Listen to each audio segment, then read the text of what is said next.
He's seen sex in a little while, but his name's Paul Stanford. He's really, really funny. Everybody, please give him a warm hand.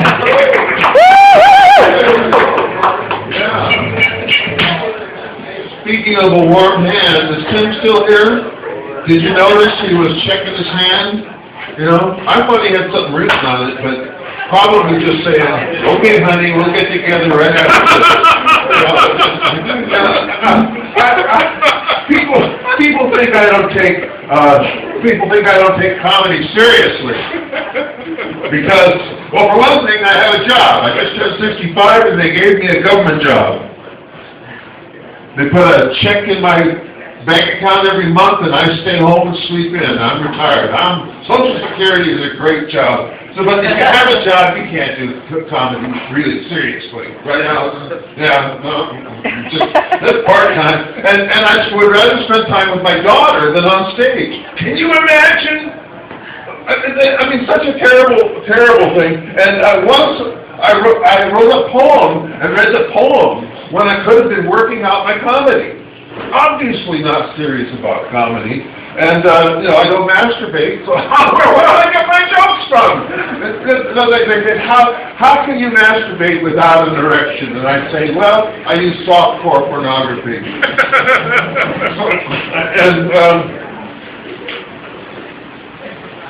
Oh yes, everybody tells me if you're serious about comedy, you will record your sets. And I recorded my set, and all I saw was a fat, white, bald, old, fart, clueless, creepy guy trying to make people laugh. Well, I already knew about that part of it. You know, what am I going to learn from a video? You know, I was hoping it would show Clark Gable. Well, no, he probably doesn't look so good, and you don't even know who he is. So, but I noticed when my daughter was adjusting the microphone stand, you know, to get it to go up a few inches. I saw you guys surreptitiously, you can Google that one, surreptitiously, you know, crossing your legs and squirming in your seat. I understand. She's my daughter. Yeah, if you date her, you bring her back in the original package, unopened and still sealed. I'm not talking to you. You're never going to tap that. No. You're surprised I know what that means. I don't think I know what it means. I just know. I tell the guys, you're not going to tap that. No, you never know what I'm going to do or say up here.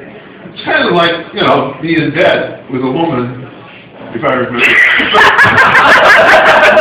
So people talk about married sex. Married sex. One thing I'll tell you about married sex is, when you're no longer married, you look back and say, yeah, but there was sex. And you know, no sex and married sex, there's no contest. Married sex, one of you says, you wanna... And the other one says, well, you're probably pretty horny in a couple of months. Okay, we guess we better, but I'm awful tired. Don't expect me to move.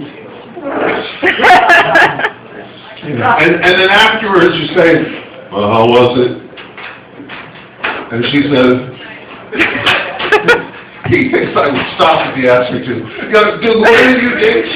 Do they expect you to stop if you ask them to? Yeah, and she goes, no, you're the bad boyfriend. Well, I'm the bad comedian. And he's my bitch. But you say, well, that's...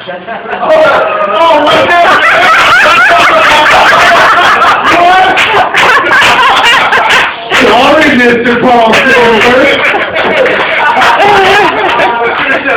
I see the black man do this, but I would never do anything tasteless. In fact, mine would be this. But for you folks back at home, you don't want to know what this happened. If you're tuning in, bless you. Bless you. My daughter, that was something to see. But me, I'm just an old, bald, fat. We've been through that. But I'm old, I'm fat, I'm white, I'm not very good looking. Why don't black men hit on me?